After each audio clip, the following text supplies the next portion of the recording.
Screenplay.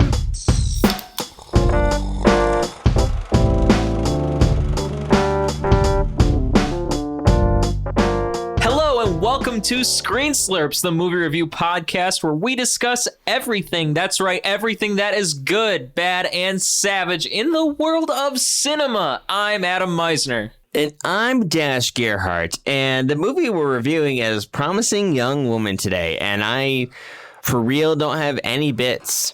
Really? This episode, I really don't. You don't have anything? Well, I am a woman. I mean, Mick Lovin, we got to see him again in this. Hey! But it was still weird. It was all like, I mean, Mick I got news Lovin, for you. Don't do it. For all the people out there who remember McLovin for being McLovin, this is the one movie that he couldn't make any sort of loving. So no, he could have done chicka yeah, tight, and then it wouldn't. I think it probably would have been more charming if he would have acted like his McLovin self. But even so, it would have made even more sense because he was on drugs. Yeah, he was on coke. Well, his character was anyway. But yeah, I mean, I'll riff and yes and you on your bits, Adam, but I really don't have any bits for this very serious, very, I should say, important film, for like better terms, I should say. Very, striking to men, and men should watch this for sure. Like before, I mean, men absolutely should watch this, and I don't want to be disrespectful in any way, so Hey, you're not being disrespectful. You are a man, and my joke aside of me just singing about how I was a woman, I am also a man, and I'm very glad that I watched this movie. I speak for, I hope, other men out there when I say, get your ass out of your chair and go watch this movie. I mean, learn something about what it means to be a dude, and take some notes if you don't already know what it's like to respect people. You could also watch it from your chair that you're already in, too. Yeah, right? you can stand up and then sit your ass right back down and watch that movie. Your other chair. But yeah, this movie is incredibly important to realize how, for the most part, probably how most women feel right now in contemporary society. And thank you for Emerald Fennell for writing this movie and making all men, I hope, aware that stop being assholes. Most men probably don't realize that they're not being respectful 99% of the time. So, dudes, open your freaking eyes and realize what it's like to show some respect. Am I right or am I right? Come on. You're totally right. And also, I think, because I believe it also takes a village. And spoilers, everybody. We're not going to review it just yet. We're going to go into our side slurps here pretty soon. But spoilers, this is your warning if you haven't seen this film. And there are major spoilers that are in this film that could ruin the film for you. So go watch it. Come back. If you've ever seen it, cool. Keep listening. There is a acknowledgement at the end of a systemic patriarchy, which is true, and it does exist in our society. And I do believe that, yes, we all are very much the captains of our own vessels for sure. But the way manhood or toxic masculinity is passed on is, they learn it from somewhere. They learn it from their dads, or they learn it from their uncles or their grandpas, or other men that learned it from their dads or something, or learned it from a coach, like a sports coach or a mentor or a teacher. They learn it from older men that came before them. It's been passed down.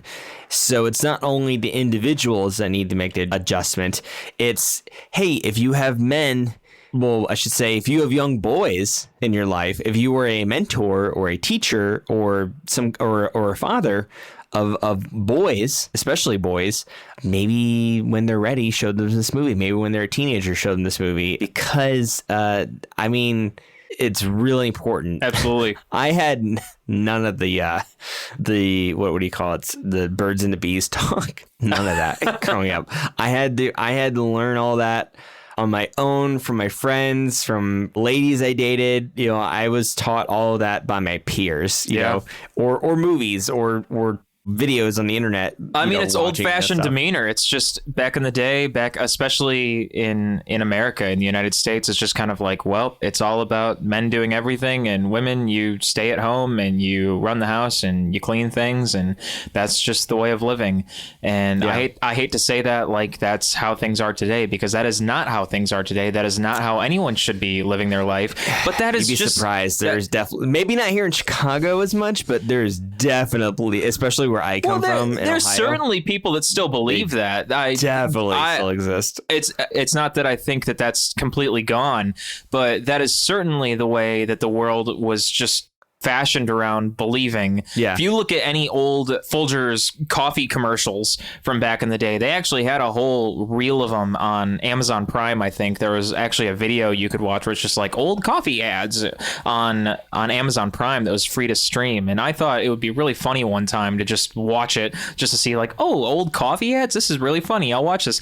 And I swear every one of the Folgers coffee ads was just some woman just like, I made you coffee, you're gonna love it. And it was just the men just totally disgusted, like, oh, you never make it right, oh, you can't. And then it would be girls giving each other advice, just like, try it like this is how you do it. And it's just like, it's got to be two stay-at-home women giving each other advice on how to make a man happy. Like that's what's normal, and that is so wrong. Like, let me be completely straightforward, that is so wrong, and that is not the way society should be. No, and it's unfortunately a white man's world, but thankfully things are slowly changing, slowly for the better, which it's becoming less of a white man's world, and hopefully not. Let there be change, and let this movie at least be an indicator that we want a change. Sorry, a white straight man's world. That's what this world has been conquered and remade to serve white straight men.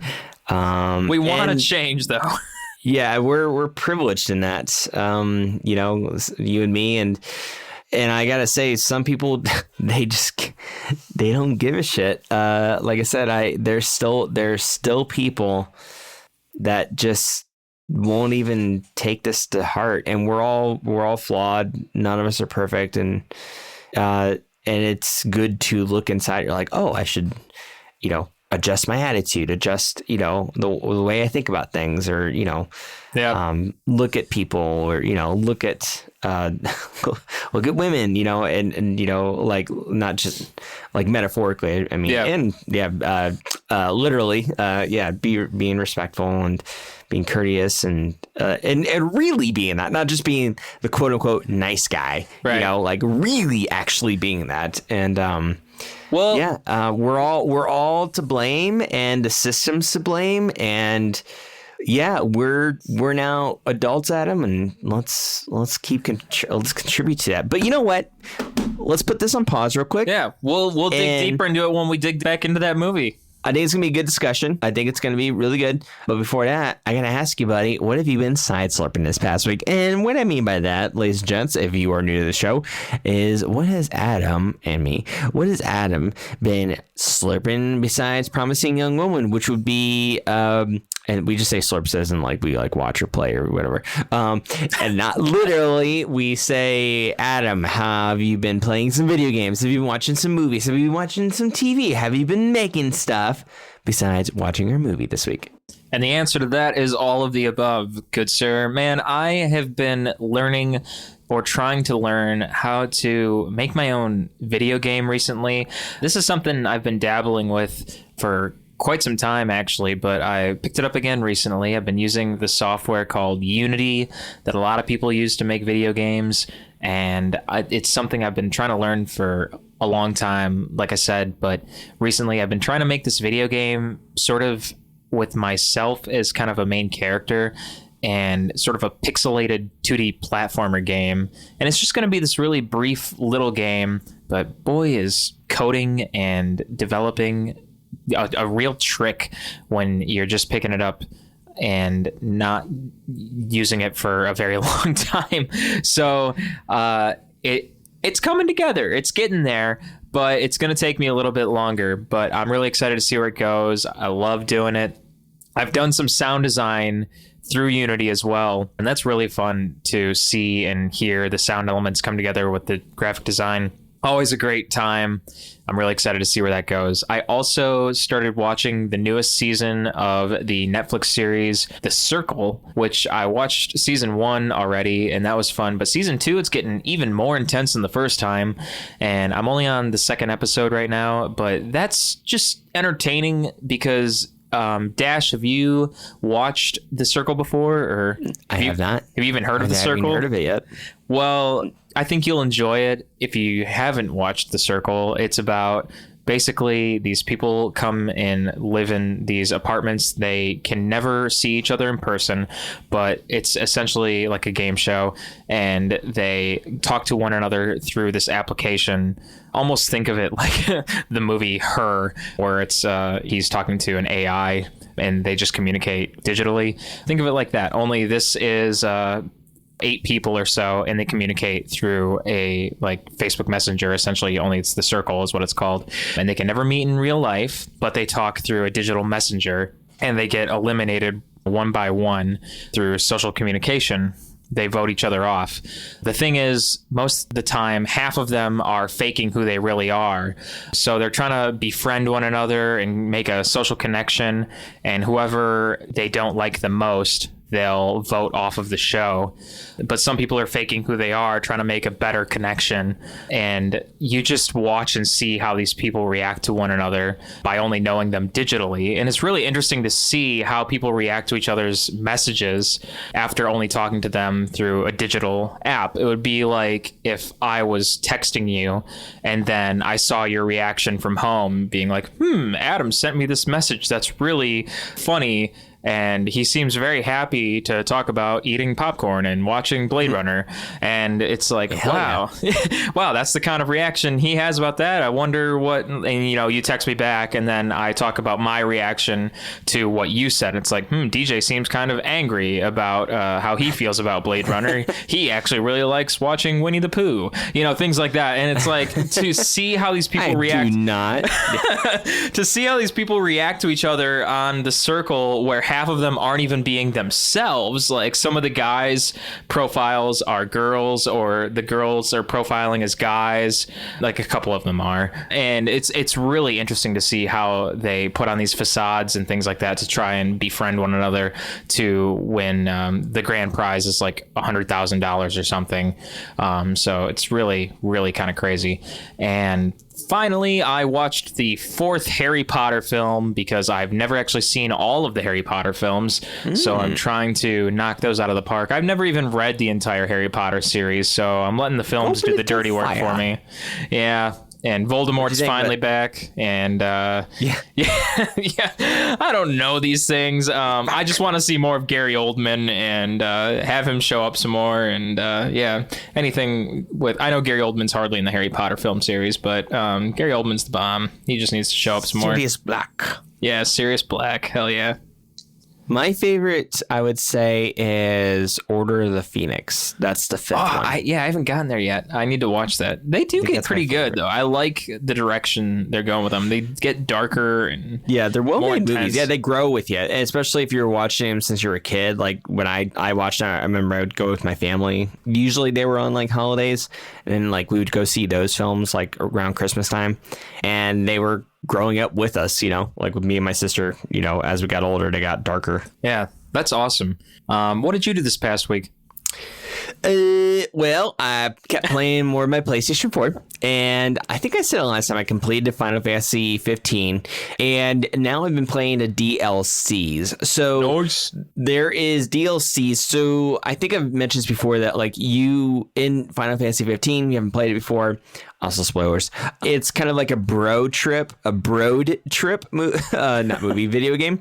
It's set in sort of a modern world, almost kind of a mix between like Japan, California, and England, sort of a mesh between those 3 places in the world. Then you mix with magic and, the story of Hamlet almost with like a road trip, and you're there with your buds. You're the prince, the crown prince of your kingdom, and you play the whole thing as the prince. His name's Noctis, Prince Noctis, and at the end you ascend to your throne. You take back your throne. You take back your kingdom, and the DLCs, you actually play as your buds, your best buds, your 3 best buds. You play as, there's episode Prompto, episode Ignis, and episode Gladius. And they are really cool. They're a very slight departure from the main storyline. Oh, not what main storyline, but the main gameplay. But it's very specific to who they are. And you get more insight on their perspective and what they went through times during the main game when you were without them. And it is very cool. It really puts each of these side characters in the spotlight, which I really love. And it is just, it's so good, man. I feel very similar feelings what I felt about Fire Emblem Three Houses. I feel it for this game too. And it is so much fun. I love it. And yeah, it's out there. If people want to go get it, I recommend the Royal Edition, Final Fantasy 15, the Royal Edition, and check out the DLCs once you play through the game. Keep in mind, though, if you don't do too many side quests like I did, I'm probably going to play it again and do more of the side quests. I was just so invested in the story, and it's just like this amazing movie. I mean, there's so many amazing scenes in this, and it's so well acted. The at least the English dub is. I'm sure the Japanese one is too in other languages, but the English dub is, the actors are so good in it, and I love it so much. My sister recommended it to me, and I was already looking forward to it too when I first saw the trailer back in 2015, I think, because I think it came out in 2016, and it is lived up to my expectations and beyond. I love Final Fantasy 15. Anyway, besides that, I've also been playing Final Fantasy 7 Remake, which all is the Final Fantasies, excellent. man. I love it, man. I love it. I've always been a huge JRPG fan. I mean, that's what Fire Emblem is. It's just a strategy JRPG, and I love JRPGs. I really dug Final Fantasy 7 back in the day. Again, it was sort of meant, I was a little too young when it came out. It was meant for like teenagers, and I wasn't quite there yet when it first came out, and it kind of just went over my head. I was too invested in like Mario Brothers and Sonic the Hedgehog at that point. But now, I mean, I think my favorite ones are Final Fantasy 7, 8, 10 for sure. 10 is when I really got into Final Fantasy, and now 15. I think those are my favorites. I love them. Anyway, I've also, when it comes to TV, I've been really digging The Falcon and the Winter Soldier on Disney Plus. Oh, I haven't watched that yet. It is surprisingly very good. I have to admit, after Endgame, I was really Marvel fatigued. And this is coming from a dude that, like, I've been reading comics. Like, I've been so into Marvel comics since I was a little kid, and I love them so much. I think I inherited like my grandpa's some of his Marvel comics when I was real little after he passed, and like I got really into it, especially Spider-Man and X-Men. I just dug them so much. And when the movies were coming out, especially the MCU movies, I was so into it. And like when, Daredevil's on Netflix, and like Luke Cage and Jessica Jones, I was just so into all this. But man, I became really tired of Marvel when Infinity War came out. I did not like Infinity War, and I did not like Endgame. I have dug a lot of the Marvel Cinematic Universe movies, but it was like, it's funny, like, I saw something recently where it said like, I remember when the worst thing that happened in 2019 was the end of Game of Thrones, the end of Star Wars, and the end of the MCU phase. I'm like, no. Oh yeah, like I remember when that was the worst thing that happened compared to 2020. And because I remember being so amped. I'm like, oh man, the end of Game of Thrones, the end of Star Wars, and the end of this phase of MCU. All of them sucked. All those endings sucked so badly. It was so disappointing. And again, nothing compared to COVID-19 or systemic racist genocide. Nothing compared to that in the real world. But I did not like Infinity War, and I did not like Endgame. And when WandaVision trailer came out, and this for Falcon and Winter Soldier trailer came out, I'm like, oh man, I don't want to watch this. And then I like was hearing about WandaVision. I'm like, what? It starts out like a I Dream of Jeannie or Bewitched black and white 50. Wait, this doesn't make any sense. And then I watched it. I'm like, oh, this is actually really good. Whoa, this this is really good. You're like, all right, that's fine. Digging this. And then the Falcon and Winter Soldier is coming out, and like I think like 5 weeks in, because right now they're approaching, at the time of the recording this episode, they're approaching their season premiere, which will be out this Friday. And I was like, man, I don't know. And then I started hearing all this buzz on Twitter and all that, and I'm like, they're like, yeah, it's really good. And it's like, it's the most relevant, Marvel piece to today. And that's what Marvel always been about. It's why I like always preferred Marvel over DC, is that Stan Lee he was always inserting his political social justice morality into these comics, which is always really cool, and also had like real life stuff too. Like sometimes Peter Parker had a hard time paying rent, just like real world stuff that you could connect to. And or someone was like worried about like getting a date to prom, or like there was somebody that was looking for a new job because they got fired or something, just like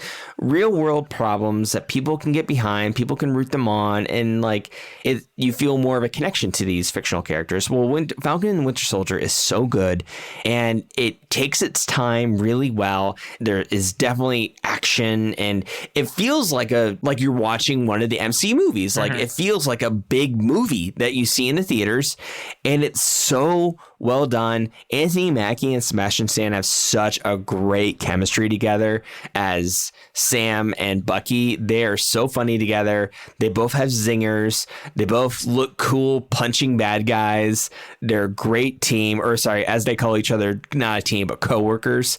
And they're also some like metaphoric couples therapy scene, which is really funny. And it's great. It's funny. It's action packed. It's very relevant. It's especially what's going on right now in the world. So you have all these different elements where it's like, yeah, it's funny, it's action packed, it's relevant, the real world problems, and also like there's like this really cool global like globe trekking adventure. It's great. Go watch it. It's on Disney Plus. Who would have thought? The Falcon and Winter Soldier is an amazing show, and I'm looking forward to the season finale, or the season finale. It's coming out. Nice. Anyway, that's what I've been slurping this past week, bud. Nice. And with that said, are you ready to dive into this movie, which is Promising Young Woman? Are you ready? I'm ready to take a dive.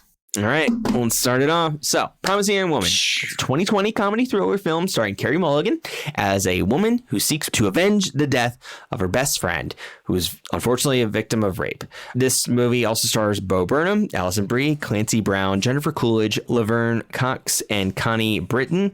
And the film was written and directed by Emerald Fennell, and this is her feature directional debut. I had its world premiere at the Sundance Film Festival on January 25th, 2020, and it was theatrically released in the U.S. on December 25th, 2020, Christmas Day, by Focus Features. It was received very positively, and there was a lot of praise for its screenplay, instruction, and Mulligan's performance in the film earned 5 nominations, including 93rd Academy Awards, including Best Picture, Best Director, and Best Actress for Mulligan. It was named one of the best 10 films of 2020 by the National Board of Review, with Mulligan also winning Best Actress, receiving 4 nominations for the 78th Golden Globe Awards and 6 nominations at the 74th British Academy Film Awards, where it won Outstanding British Film and Best Original Screenplay. The film budget was 5 to 10 million roughly, and it has so far made 12.5 million in the box office. So there's some factoids for everybody to slurp and think about that as we talk about this film. So just kind of give it a rough synopsis. So this film, again, spoilers. Yes, you have this character. She goes by Cassie, even though Cassandra is her full name. She's 30 years old. She was a medical school dropout, and the film opens where you basically have it was like a club scene. It kind of opens kind of like what's the word? Quirky, like hokey. I mean, I love the opening of this movie. What's it? I said I love the opening of this movie. I think the opening I'm complimenting it because it seemed fantastic. people's.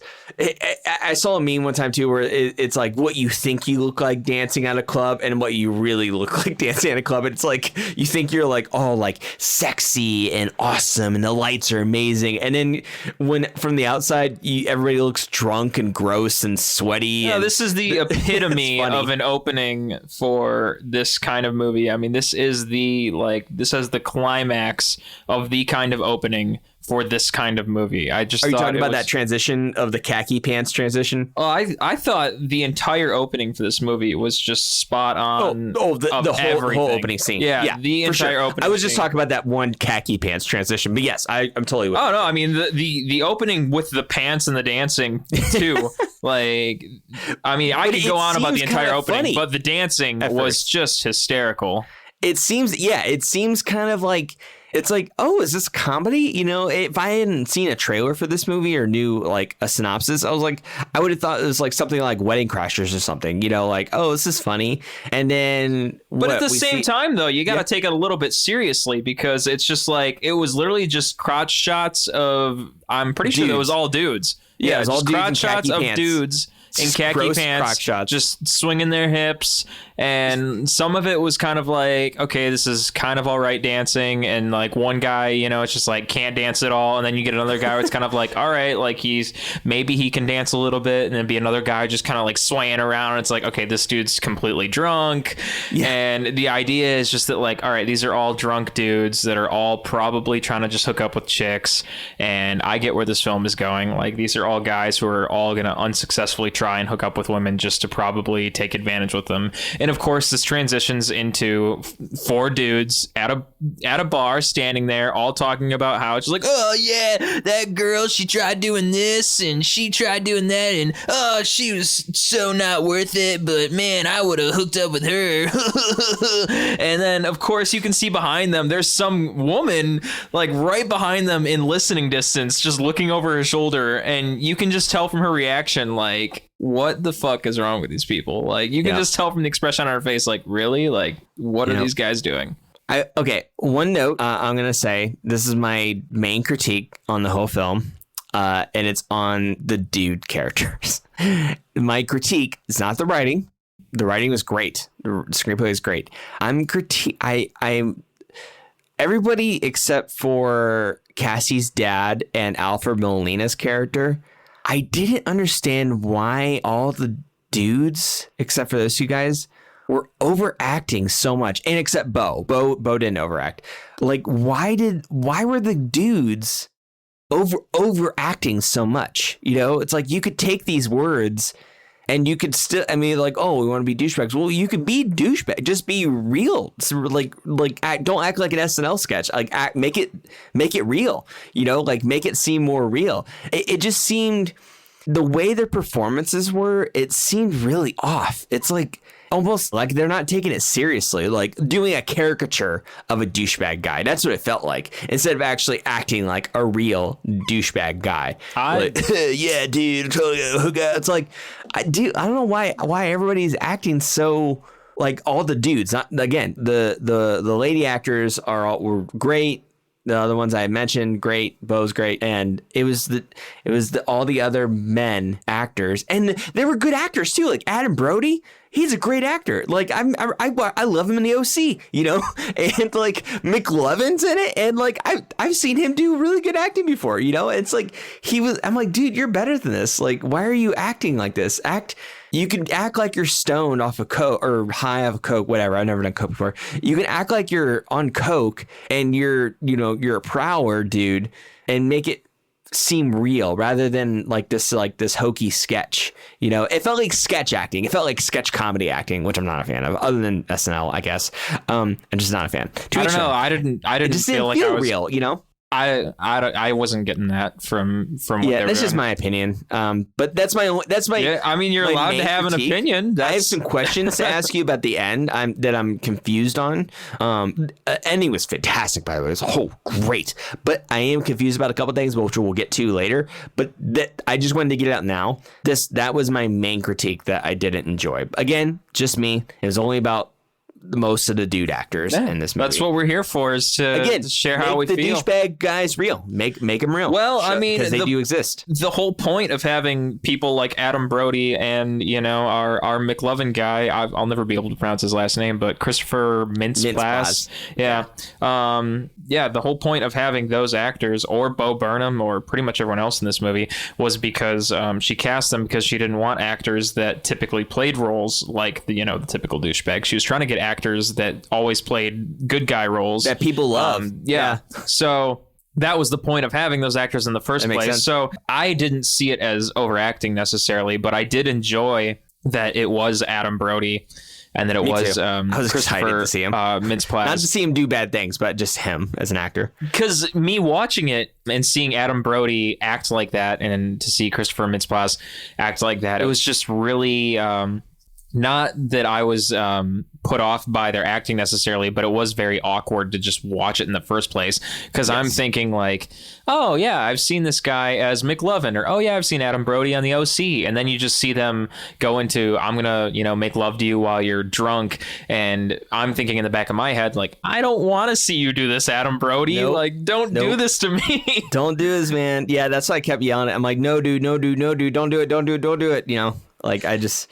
Yeah, it was for that reason. I didn't know that. For that reason, it totally makes sense. And I applaud the artistic decision.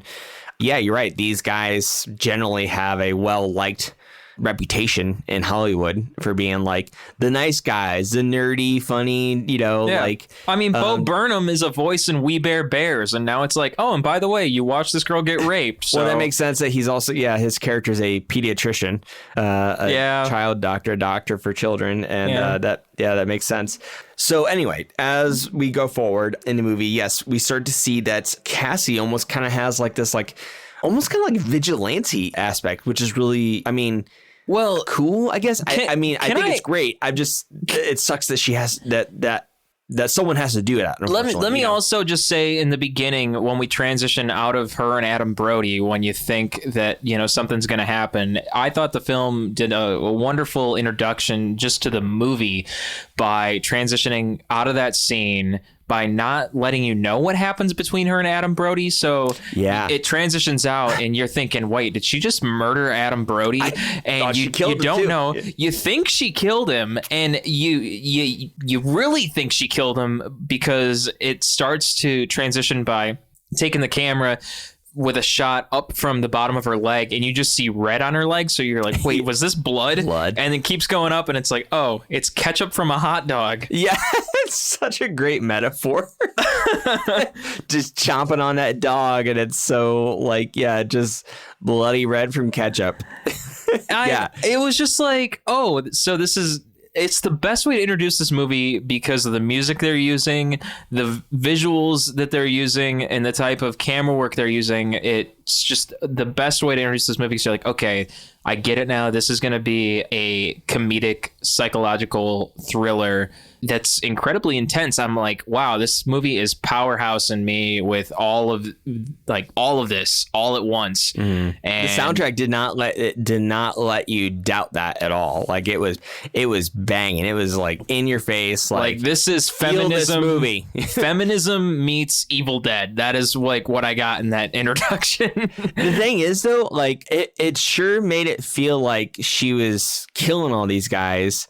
Even after we see, she's not killing them, but I feel like she's like on a rampage, but she really isn't. She's actually nonviolent. Right. She's very nonviolent. She just, it's almost like it's the shame. And to an extent, she's actually giving these guys some credit that they'll change and they'll correct their ways, because she calls them out on their bullshit and their awfulness. And it's like by letting them survive, by letting them live, and by not like, at the very least, like posting it all over social media or something, like not filming it and not, just destroying their reputations. Yeah. She's literally giving them a chance to like, hey, quit being a fucking predator and disrespectful and awful. And now I'm just going to leave and you can decide whether to be better or not. Mm-hmm. But unfortunately, that doesn't happen, at least with Adam Brody's character, because it's found out later that there's like the one guy that was with the fedora, he had like tried to like bring Cassie home. Mm-hmm. He's like, oh, you're that guy that was Adam Brody's character, Jerry took home and stuff. He's just complaining that he got punked by a girl. And it's like, no, dude, she did like, fucking learn your lesson. Yeah. Like even after that, it's like then he's just, again, he's like, I'm a good guy. It's not my fault. It's her fault. And it's like, dude, oh my God, you have a chance to be better now. Like, you made a huge mistake, and she gave you a chance to live, and she didn't destroy your reputation. You have a chance to be better now. And all you do is you complain that like she embarrassed you and shamed you, and how could she? Because you're a good guy. It's like, God, like damn. You clearly didn't learn anything. Yeah, it's like you had the best chance to be a better man now, and you didn't take it. So at that point, I was like, man, why isn't she like... There are so many indicators in this movie of how shitty men are, and that's just really... From me, from a male perspective, I think that's really the best part of seeing this movie, is seeing how well this movie shows how shitty men can be, and how it just doesn't get shown enough, I think, in real society outside of this movie.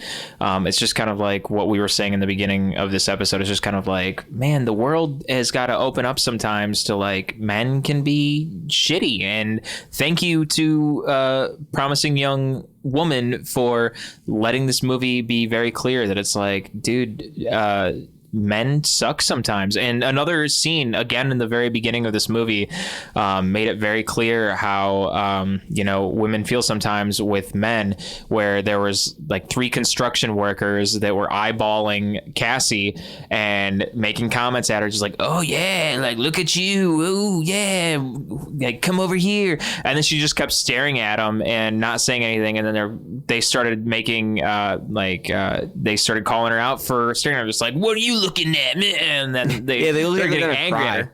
Yeah, they look like they're gonna like start crying just because she wasn't having any of their shit. Yeah, it's so fragile. It's just ridiculous, absolutely ridiculous. I mean, it's like it's like I said earlier, it's unfortunately a system. It's patriarchy. I mean, it's like we've been brought up to feel like we're entitled to, like almost like cavemen, go out there, populate the world, and you're more of a man by it's like it's all this like primitive bullshit that's still unfortunately and tragically supported between men in society. And yeah, it's not just one man, or it's a system, as we saw later, that there's men that support that with each other. And yeah, it's just like, holy shit, this world sucks. Yeah. Like, man, in so many ways, like because of humans and because of white men, really white straight men, really. And I'm a white straight man too, and I'm like, oh my God, like, why are we here? Like, why? We're making the world terrible. Like, we need to make it better. Come on, man. Like, let's be better. Let's learn. Let's be better. Anyway, sorry. This is just a compliment to this movie. It's just all kudos to this movie, and it was so well done. And the thing is, I'm gonna note that I really enjoyed watching was her relationship with Bo's character, which I'm sorry, I had a hard time believing Bo was a doctor, because I've seen so much of his stand up, and like I think he's hilarious, and I just think of Bo when he was doing the jokes and stuff. I'm like, oh, that's Bo, you know. But I'm like, I can't think of him as a doctor for some reason. Not that he couldn't be a doctor. I just can't think of him as a doctor. I thought the scene with him and Cassie's parents was freaking hysterical. Yeah, that was great. That was great. And they even had like this, like, what was it, to that Paris Hilton song, this like love dating montage, you know? And it was, I'm like, I remember thinking like, this is almost too over the top. This is almost a little too corny.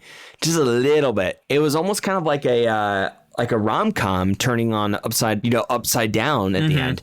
It was making it, because again, this movie makes you feel so many different things. Well, I knew when that happened, there had to be another side of things, because the fact that they were hooking up and it's like, oh yeah, like we can start dating. It's like, this isn't the end of the movie. Like, there's I remember looking at the time this. code. I'm like, this is only a little past halfway. This is too early for this kind of thing. This is too good for like this to be the end. So yeah, I was thinking the same thing. Yeah, because I'm like, there's a solid third of this movie left, and like something's got to happen after this. I was thinking like maybe she's gonna tell him what she's been really doing. I don't know, but I was like, well, I don't know. Maybe I don't know if I think he'd be okay with that. I don't know. But later we find out that I was like, oh, he's not the cool guy we thought he was. That sucks. You know, like, sorry, Bo. Dude. And like, there's a lot of strikes that he hit. There's a lot of like big mistakes, big shitty mistakes he makes at the end. It's just one after another. I'm like, oh, yeah. There's no coming back from that. Yeah, it sucks, and it's okay. Like, again, that's all praise. It's not, the movie doesn't suck. That sucks at that character that we thought could be the one good guy turned out to be not a good guy. Well, what am I gonna say? No, I was just gonna say, it's when Cassie gets the video evidence of what happened to her friend Nina. That's how everything turns upside down. That's really. Okay. I'm glad you mentioned Nina. Wait, not Nina. Alison Brie's character. What was that character's name? Alison Brie played Madison McPhee.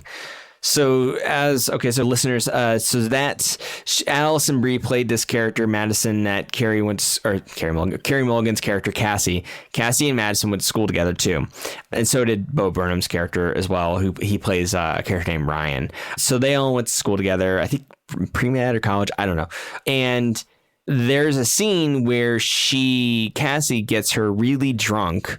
And I mean, she starts asking her about the incident that happened with Nina years ago when she was raped and correct me if I'm wrong. She died from suicide later, right? Nina? Yes. Yeah, I believe so. Yes. Yeah, she died from suicide. She had like PTSD later, basically, after the situation. Yeah, she's traumatized by that event. She was raped and she died from suicide later, tragically.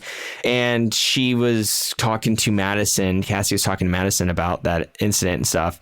And Madison was saying real shitty things, for sure. But here's the thing. She, from the beginning, was getting her drunk on purpose. She ended up pouring the champagne for her glass and poured herself some ginger ale instead, and she purposely got Madison really drunk, and then she went to leave and she talked to a guy. We didn't really know at the point like what was going on, but the guy at the desk, it was like this like restaurant attached to like a hotel or something.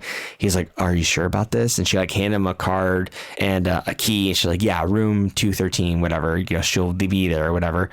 And then later, you know, we hear all these like voicemails from Madison, and she's like, "Call me back, please. I think something happened with this guy at the hotel and stuff."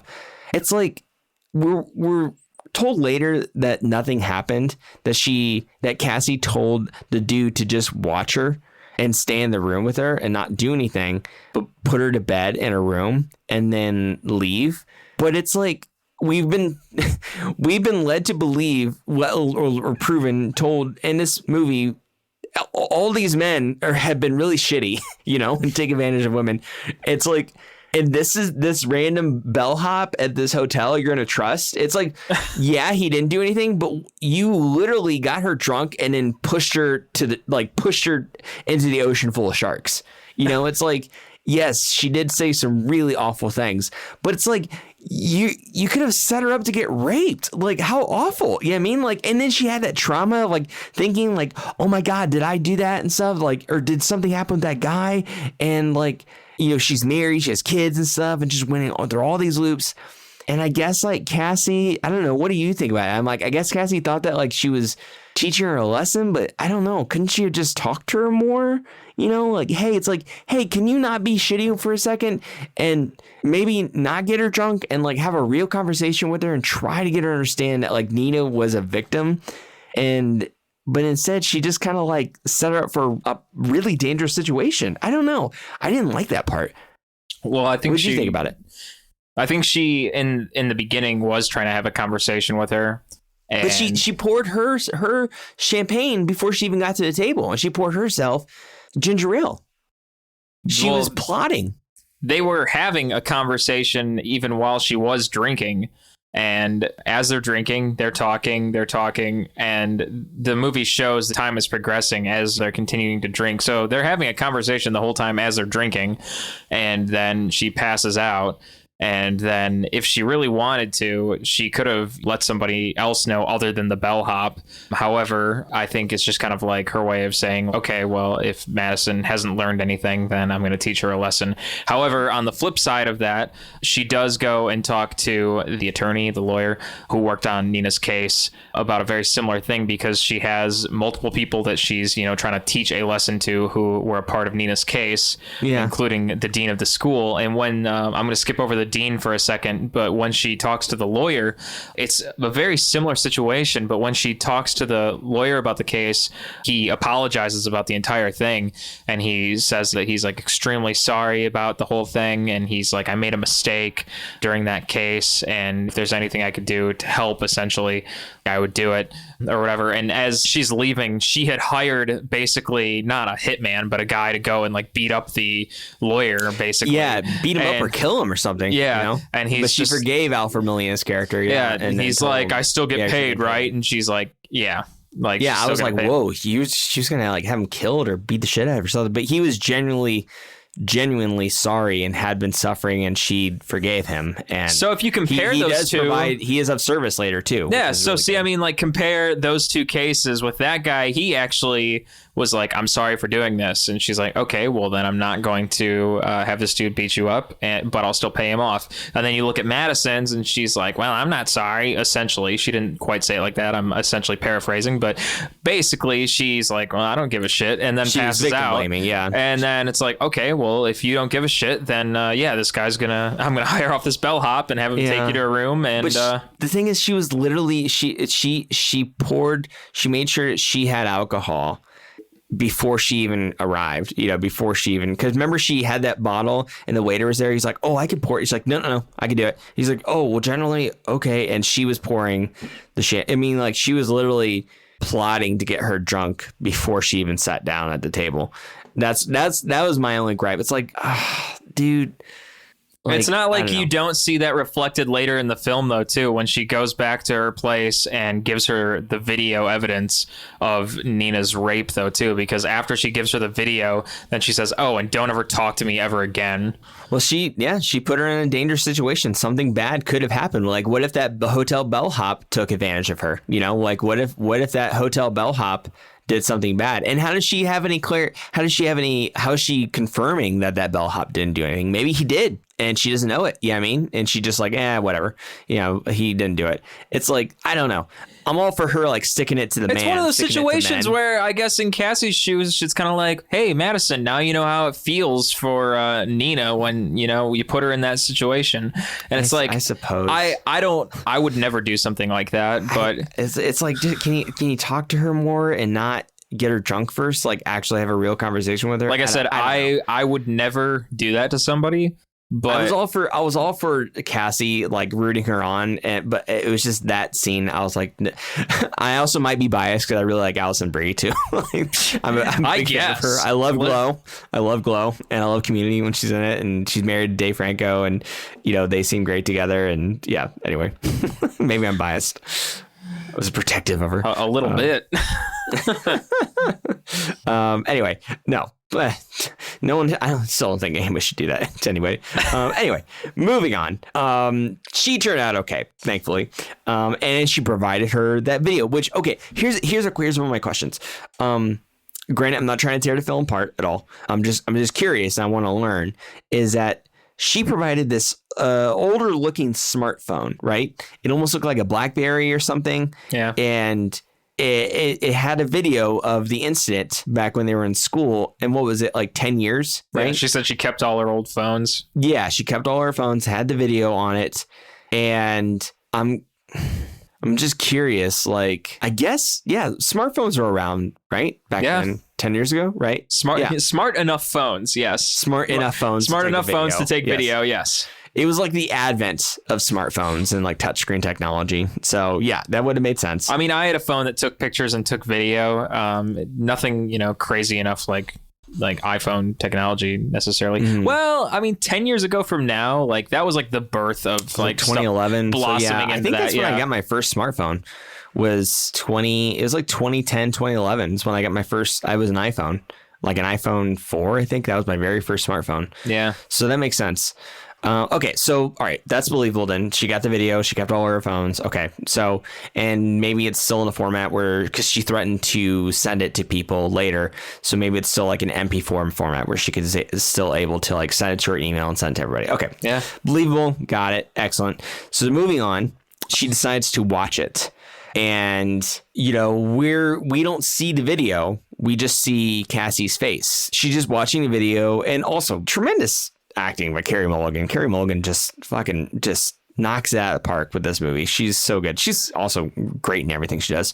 But Carey Mulligan the shot was all on her, and all of her reacting to the awful video of her friend and the awful rape that happened to her. And yeah, and then it's like when I was watching, I was like, oh, that must have been really, really, really hard to watch, and watch your friend go through that. And she runs out of the house. She kind of cries by a tree. But then it's revealed later that wasn't the only thing she was reacting to. Mm-hmm. She was reacting to her boyfriend, Ryan, who was there at the party watching. That's really the only audio you hear in the video. It's essentially just kind of like people cheering on, like, yeah, like, oh, yeah, like, go on, get it. And then all of a sudden it's like, yeah, Ryan, come over here, check this out. Yeah, Ryan, get that. Wow. You know what? I don't know if I had the volume on low or something, but like, I don't remember them saying, Ryan, I believe you. And I kind of want to go back and like try to go back. That's really like the only audio when she approached him, I was like, oh, he was there, I wasn't thinking that at all. That's okay. Pretty much the only thing that you actually hear audibly them saying, because it's kind of like there's cheering, and it's like, Ryan, yeah, come over here, Ryan, make sure you get this, yeah. And it's like, oh, was he recording it? No, he wasn't recording it, was he? No. I don't think he was recording it, but he's certainly a part of it. Wasn't it like that one new girl guy that was recording it? The douchebag that we see later, that's Al's friend? Oh. Probably, yeah. I don't like him. I don't. Nothing. He's the probably new girl guy. It's a good descriptor. He's probably a nice man in real life. He's probably a good guy. I'm guessing. I'm just guessing. Just giving him a benefit. I'm just guessing. But boy, I do not. That's one of the big reasons I don't watch New Girl, because he gets on my nerves. I watch it because I love Jake Johnson. And then I'm like, I don't like this other guy who's just spazzy the whole time. And he did kind of that spazzy. It's just a saying, and some people like it. So I respect people who like it. Anyway, I thought it was him. I thought they mentioned, I could be mistaken, but I thought they mentioned that it was him recording. But when you say that they were like, oh, come here, Ryan, get this.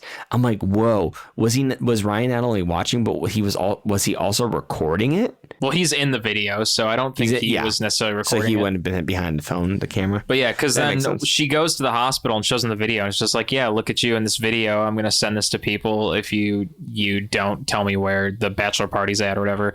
And he's just like, no, you can't send that to people. My whole career will be ruined. And yeah, and he doesn't own up. He doesn't apologize. He just makes excuses for himself. Like every other man in this movie. Every other man making excuses in this movie. Yeah, it's like, I'm a good guy. Obviously, she's shown that she can forgive because she forgives Alfred Molina's character. Can I just say how much that pissed me off watching this movie? Like every man in this movie, and she's just like, yeah, look at what you did. Like this is clearly your fault. Like you should own up to it. And then every single man that she calls out in this movie, like, but I'm a good guy. Yeah, like, they all just make it's like, I God swear damn I'm it. good. I'm a good guy. Like I was young. I didn't know what I was doing. Yeah, and I it's was a like, kid, why don't you whatever. just She's say like, that I you hear did this something one more wrong? fucking time. Yeah.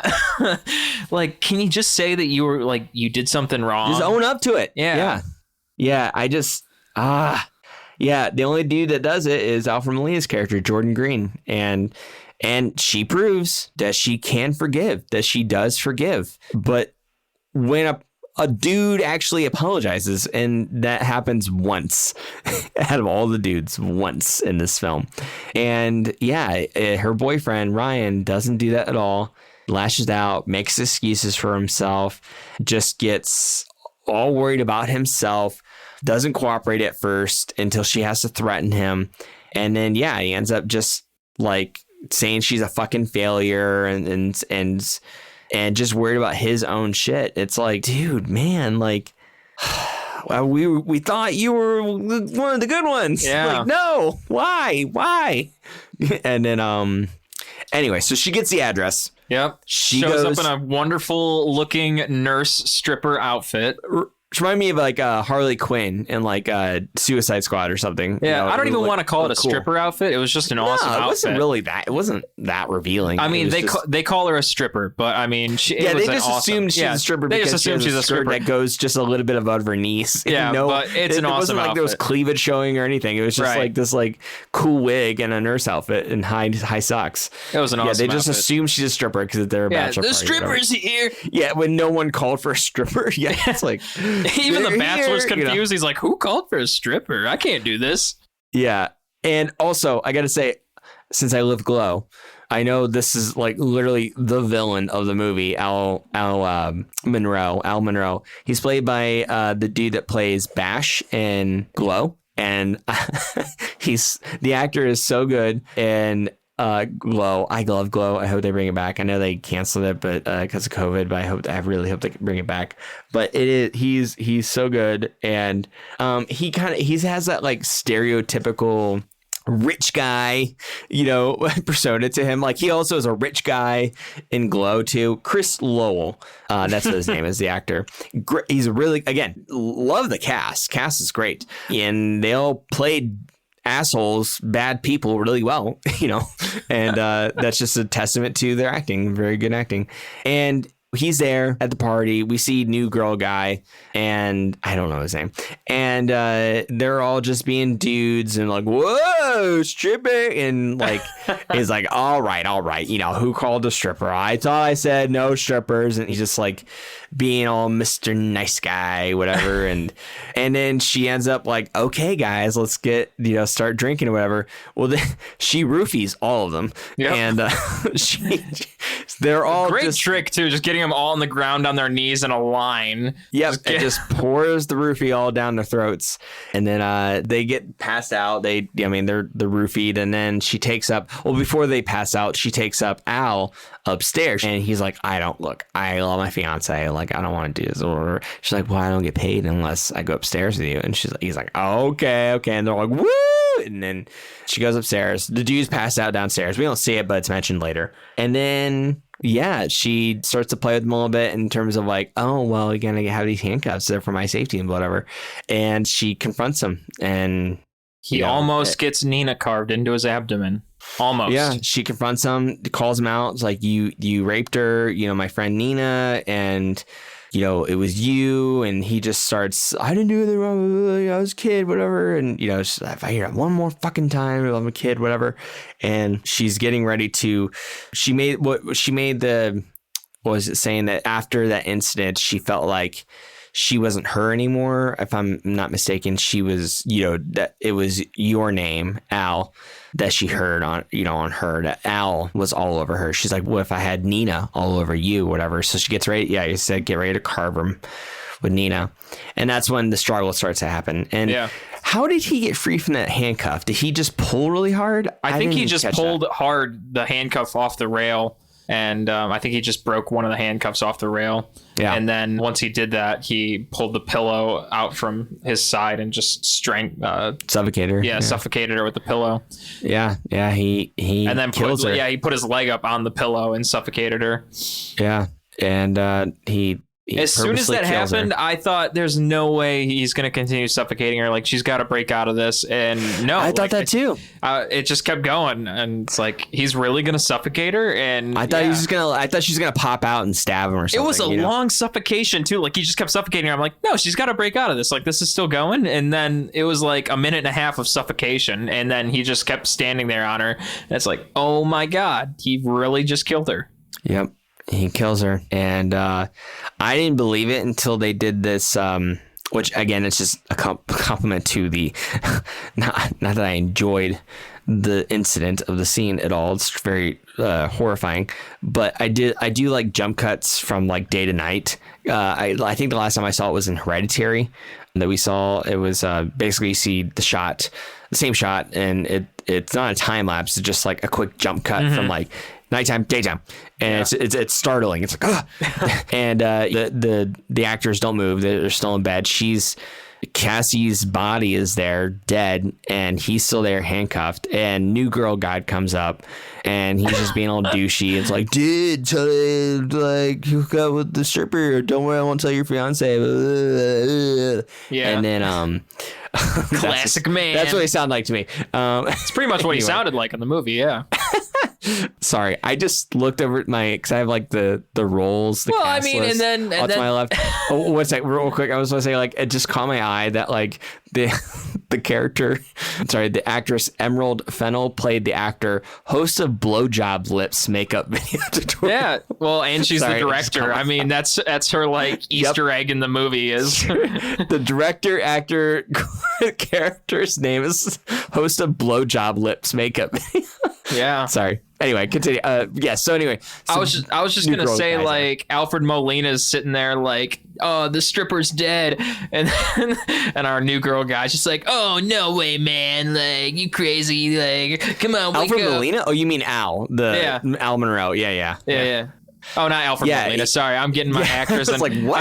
I'm getting my Al's mixed up. Don't mind me. Al Monroe and Chris Lowell as Al. Because Alfred Molina's, other than her dad, I guess, dad seemed like a nice guy. They're like the only two good guys in this film.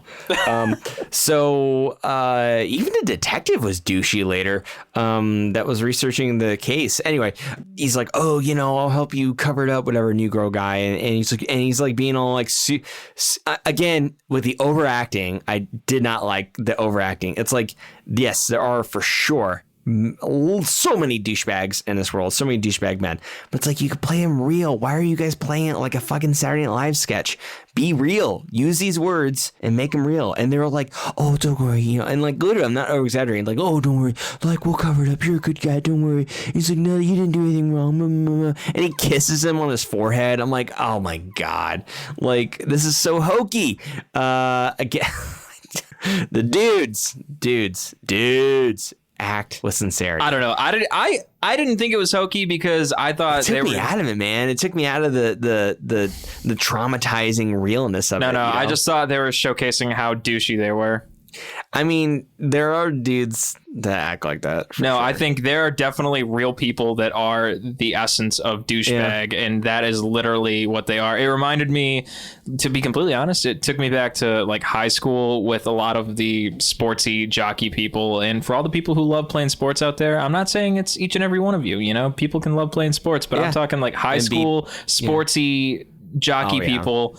That was pretty much like the entire team of people out there were just like, oh yeah, man, like that girl, yeah, absolutely. God, I hated sports culture, and in my high school, I hated it so much. I just did it. I was in sports, at least one sport per semester, not because I liked it. I didn't like it at all. I was in it just to not get made fun of as much, because it's like I had just lost a bunch of weight. I was an overweight kid. I got teased a bunch, or not teased, just harassed a bunch. And I was all in the nerdy things and stuff. And I like that stuff. I wanted to do martial arts. That's what I wanted to do. And no, dude, I it wasn't the sports. Like the actual game was fun. Right. Like, playing football is fun for me, and wrestling, is fun for me, and running really fast and track is fun for me. I just did not like the people at all. Wrestling, though, I will say wrestling, I did really like my wrestling team. My wrestling team, it felt like we're all just friends, like a group of friends, like good friends. There was people weren't, I don't know. I didn't get the vibe that maybe we were assholes. I don't know, but it was a better vibe compared to like the football team or what I don't know. Anyway, that's bygones. That's a long time ago. But, anyways, not that long. I'm still a young man. But what I'm trying to say is that yes, you're totally right. That not everybody, but that is very dominant in sports culture, especially young people, teenager, adolescents, culture. It's just this like frat boy mentality, which is awful. Right. And that's what it is. I mean, they're basically like, they did something really, really bad, and then they're not even gonna like call the cops or anything. He didn't even like. Nope. It's like he could have like called the cops and said like, well, self-defense. She was gonna whatever. They could have done that, and they're trying to cover it up. They're like, it was an accident. It was because an accident he knows that it would lead to what he did to Nina. Yeah. Well, the first thing they say too is they're like, well, we'll just say it was an accident. They're like, yeah, it was an accident. And then what do? They burn the body. They cremate her. It's like you could have told the cops it was an accident. You could have even came up with an elaborate scheme. It would be still evil. Very still wrong. Evil. Yes. Still very, but very it still would have wrong. gave closure to her parents. Yeah. Like, and I guess sort of. I mean, fake closure, but like, it still would have been evil. But yeah, he just wanted to go deeper and cover it all up, so that way his fucking, again, Mr. Rich Boy, Mr. Rich White Boy, he wanted to maintain his future or whatever, like. And of course, that's not the worst part about men, because of course, Bo Burnham's character Ryan also lies to the cops. He lies to the detectives about. And the detective what was wrong. Played into it, dude. When he goes and talks to Ryan, Dr. Ryan Cooper, at his office, he's a detective. He's looking into the murder case. And we also, just so the folks know at home, that the cops they get notified because... What was it? Did this happen before? No. This is just a missing person report. I'm just correcting myself. This is just a missing person report at this point. Yeah. So the investigator goes to talk to Dr. Ryan Cooper, Cassie's now ex-boyfriend. Not because she's dead, because she was like, they broke up and before she went out to the bachelor party. And the detective is like, oh yeah, she didn't seem, she probably was crazy, right, or something, he's like, yeah, she was off, she was, and they like, she could have killed herself. Like, they just kind of blame it on her and just like, oh yeah, it was probably her own fault. Yeah, it's probably right. And it's like, oh my god, dude, like, why did I think you were cool? Like, and it's like, do you know where she would have went? No, I don't know. Yeah, he was just so caught up in protecting his own shit and not trying. It's just like, man, dude, how disappointing, how awful. And then that cop, we don't get much more of the investigator later, but yeah, he just seemed like he was willing to just be lazy and write it off and blame her. Yeah, he's like, well, do your fucking job. That's what I thought too. So that's what it seems like. Yeah. And so anyway, luckily though, Cassie sends, what did she send? She sent the phone. She sent the phone video, to the right? lawyer, to the attorney. Mm-hmm. Yeah. What else was in there besides the note? Was there? It felt like there was a package. Was it just a phone and the note to Alfred Molina's character? It was the phone and the note to Alfred Molina's character. She had like an automated text or something to go to Ryan. Scheduled text. And she left half of her necklace in the coffee shop drawer. Her part of her necklace in the coffee shop drawer, and then she was wearing Nina's friendship necklace. Yep, and she was wearing Nina's heart when when her body was burned. So when the detectives find her burnt body, then they find the Nina part, and then the coworker she was working with at the coffee shop will have her half, so they'll know it was all connected. Yep. Okay. Yeah, that makes sense. And then at the wedding, the cops show up at Mr. not Alfred Molina, but Al Monroe's character, the villain of the story, the main villain of the story, and the cops show up and they arrest him, and you arrest him on account of murder.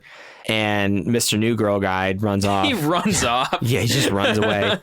And Bo Burnham's character, Ryan, is there. And he got the scheduled text. Now, here's the thing I'm confused about. And boy, they end up like showing like they had like one of those like investigator dogs that can track anything, tracker dogs, and ends up sniffing out the ashes, Cassie's ashes.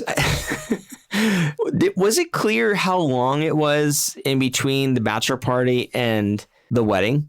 Like, was it like a month away or was it like that week? Because the reason I ask is that they figured out this quick. Like the cops put this together that Al murdered Cassie very quickly, because she didn't know she was going to die. Cassie didn't know. She knew there was a risk that she might go missing, but she didn't know exactly. At least we didn't have proof to know that she was going to die. She wasn't trying to die. So it wasn't like she wrote in that note to Alfred Molina, like, oh, tell him that Al killed me, and it's like the cops had to have put the pieces together, which is still very possible, but it's like you guys, it made it seem like this was only like 3 or 4 days away. Yeah. And it's like, whoa, you guys figured this out quick. I think it must have been quick too, which, props to the police officers in Promising Young Woman for figuring this out in like 4 days. And we can make that assumption because Cassie mailed the lawyer a phone with a video on it before dying. And that is the piece of evidence I will use because she mailed a phone to a lawyer, and it's not like she had a phone in limbo or something and be like, send this out through the postal service in 2 weeks or something. It's probably like she sent that phone and then probably went to the bachelor party or something like that, and then it was mailed to the lawyer's place. Now, how long that went through the postal service before arriving at the lawyer's house, I don't know, but I would assume it probably arrived at his place in a matter of days. Mm-hmm. That's what I would assume. Yeah. The lawyer didn't seem like he lived far away from Cassie's place, so it probably would have only taken a couple days or 3 days or something. Okay. But then again, who has a bachelor party like 2 or 3 days before their wedding? I was going to say, don't you need time to sober up? And cops, don't you need to stop being racist murderers? Yeah, totally. 3 days after your bachelor party, dude, you got to have time to like sober up. It's like wait at least a week. That way you're going to look like shit 3 days later because the alcohol is going to get to your face. It's like, wait. And yeah, like cops, quit being racist murderers. Anyway, so the cops in Promising a Woman, you're right. It's very possible. It's just very unlikely and / very impressive that they put all this together in this, but it's still possible. You're right. Thank you for walking me through that. It's still possible. It's not impossible for them to do this, especially if she laid all the breadcrumbs out for them prior to that. She was brilliant. And they mentioned it earlier. She was like, at least with Ryan did, at least with like medical stuff, like she was just brilliant. Right. Like, and they said that she was missing since last Thursday or something like that. When they said that in dialogue, they make it sound like she was missing for like 4 days, 5 days or something like that. So yeah, I forget. But the thing is that the Promising Young Woman cops weren't tipped off. So here's another thing I was confused about, as I kind of mentioned earlier, is that did Alfred Molina get that package with the phone prior to the investigator going to talk to Ryan at his office? I'm guessing not, because I don't think so. He kind of seemed like, oh, we don't really have much. He was probably mentally ill, whatever.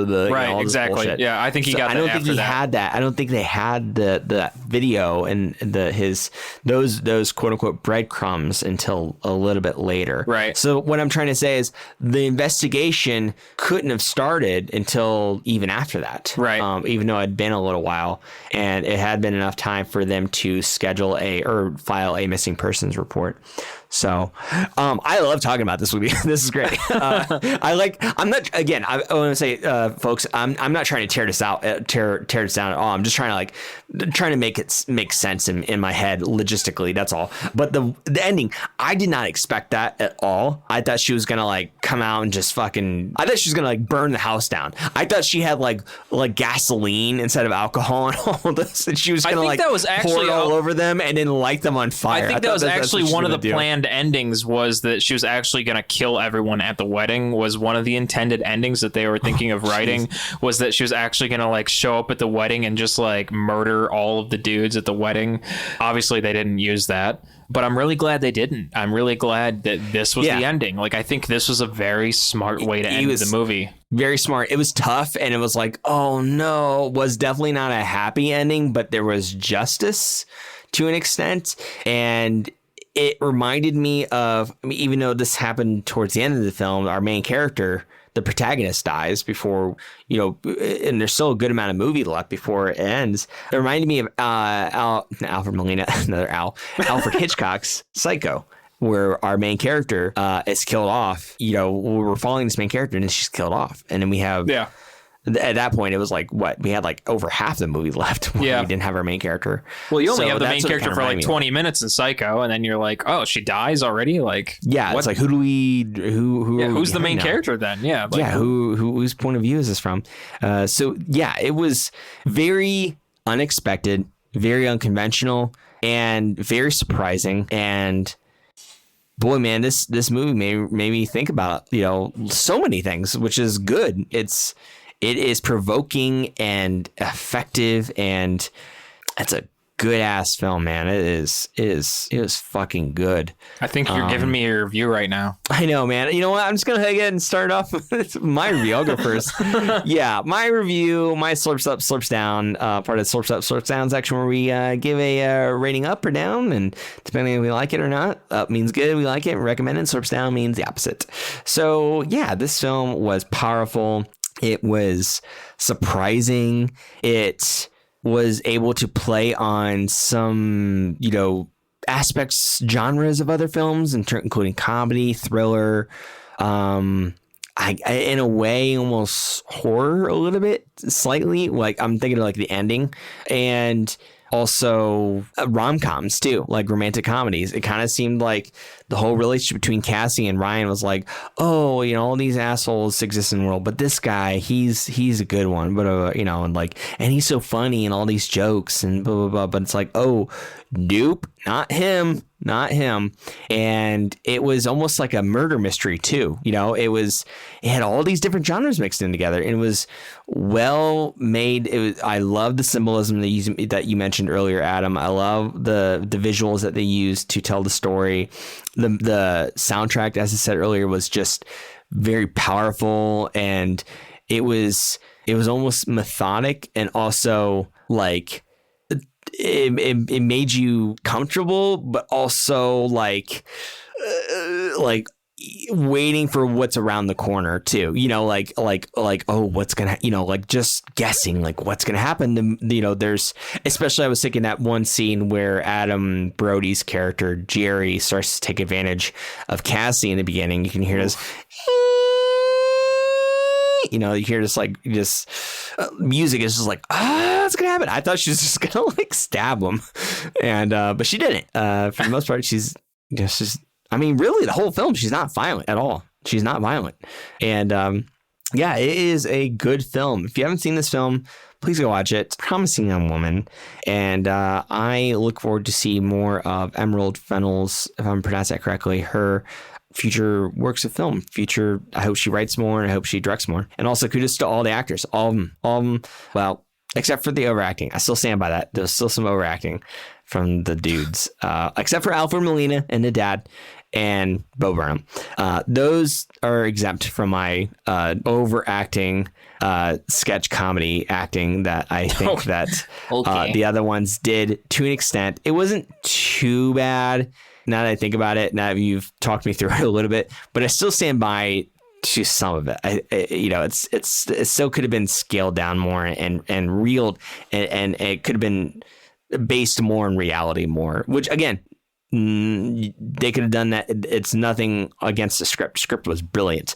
They could have used those words and based it more and still be douchey and still perform those assholes very well as well, because those are real too. Anyway, I think you guys get what I'm saying, but it's not a big deal because it did not take away my overall, I'm baffled by this film. This movie is great. Go watch it. What did you think, pal?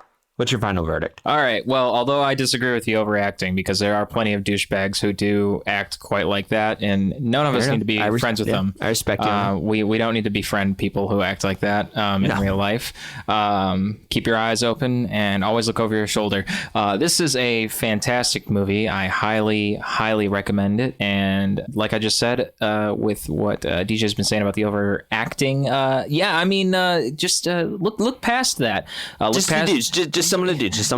Everybody else is great. I mean, the movie's absolutely fantastic, and it's a real genre blender in the best way possible, even if that sounds like a very strange word to use, but it is a really fantastic film. You say gender? You mean genre? Genre. I said genre. I said genre. Yeah. I don't know why I heard gender, but yeah, I know what you meant. Genre blender. It could be a genre blender too. Genre blender. Genre blender bender. Yeah. Ayo, for real though, I mean, it's just absolutely fantastic. And I mean, everything in this movie, the visuals, the music, the acting, I could say it 10 times over, but for real though, I highly recommend this movie. You want me to say it 10 times over? 10. It is just so good, and I'm really glad that I took a gander at this movie, took a watch, and I really hope that more people watch this movie, because coming from the male perspective here, dudes are total assholes sometimes, and many times, and I really wish that more dudes would watch this movie, and I really hope that they learn to respect more people. On that note, slurps up.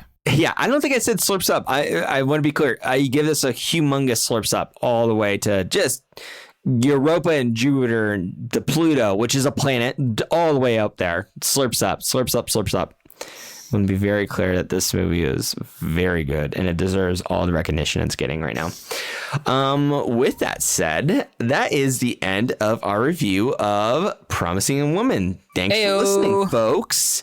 Heck yeah. So moving on to our now solo plug time. That's right. This one's the time where we plug some stuff that we're doing off to the side of Screen Slurps. And dude, I'm just pausing and saying a side note, I'm so looking forward to getting my vaccinations. Get your vaccinations if you haven't already, everybody. It's that time. If you're above 16, you are now eligible in the U.S. to get them. Yeah. You can drive a car and you can get your vaccination. That's right. And you know what? If you need help, DM me or email us or something. That's right. There's some links that we can probably pass on, at least like Chicago-based ones. And if you need help, let us know. We can get you some. We can tip you off. We're always happy to show you where to get those needles. That's right. Yep, I got my first one. I know you got your first one this past week, and we're scheduled to get our second one. And with that said, I'm looking forward to doing this in person at least some point with you, because I don't know if you know, folks, but we usually do it over Zoom. I would love reach my hand out through the computer. Exactly. Yeah. I would like to reach out and touch. Yeah, with your consent. And but I would like to I just want to touch your nose with my index finger. Boy. You're okay if you're cool with that. But I'm looking forward to actually doing this in person with you, and we'll figure it out, the logistics. But at least once, the day that happens, we'll film it. Yeah, we'll film it and we'll do it at least once in person. I know it's really convenient to do it at home, but maybe we can switch it up every once in a while, Anyway, soda plug for me, Dash Gearhart, is my Dungeons and Dragons actual play show, which is called Journey Punks. 2 words, Journey, like the band, but not the band, and Punks, JOURNEYPUNKS, 2 words. It's on Twitch. Go to Twitch, follow us on Twitch. We stream every single Monday at least, and every other Monday we play Dungeons and Dragons, and we just recorded / streamed our episode number 3 of our first campaign, which which takes place in Eberron, which is an arcana punk world filled with noir and dinosaurs and classic D&D stuff like elves and paladins and barbarians and bards and tieflings and all that. And you also have magic robots called Warforged. It's crazy. It's awesome. I love Eberron.